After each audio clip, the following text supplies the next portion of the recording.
Cambiamos de asunto para chegarnos agora a unha nota que vimos de recibir esta mesma tarde nos nosos estudios e do BNG e ten como punto de referencia a autovía entre Santiago e a Estrada. Para o BNG hai serios problemas, non están en absoluto de acordo co trazado escollido pola Xunta de Galicia.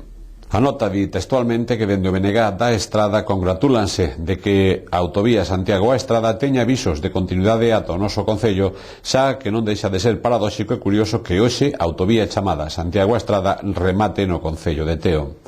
A parte diso, no BNG da Estrada lamentan, din en nota de prensa unha vez máis, que a opción que se escolle dende a Xunta de Galicia e avalada polo Partido Popular da Estrada sexa precisamente a que non resolve a articulación coa futura cidade do Moble e a comunicación e conexión dos grandes polígonos industriais da Estrada, o de Toedo e tamén, por suposto, a futura cidade do Moble, ademais con unha conexión deficiente coa vila, tal e como pedía o BNG na súa alegación autovía. Nese senso, só ten que ollar, di o BNG, para o concello de Lalín e ver onde desemboca a autoestrada Santiago-Ourense, é dicir, no polígono industrial Lalín 2000, para decatarmos de que o deseño escollido para esta infraestructura é contrastalo co deseño austero do Executivo de Feijóo.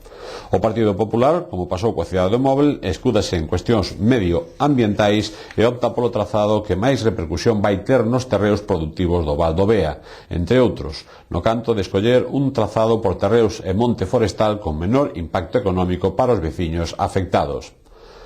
Aínda non chegou o verán, di textualmente o BNG, pero o PP trae anticipadamente as rebaixas á Estrada, cun recorte nos investimentos en infraestructuras vitais para a economía local. Se hai uns días criticábamos o recorte da cidade do Móvel, hoxe ese recorte orzamentario aplícanllo a autovía Santiago á Estrada, parapetándose en cuestión medioambientais, unha excusa moi recorrida na Estrada, pero noutras latitudes, mina andalucita nas fragas do Eume, esas preocupacións préganse ao capital sen o máis mínimo rubor.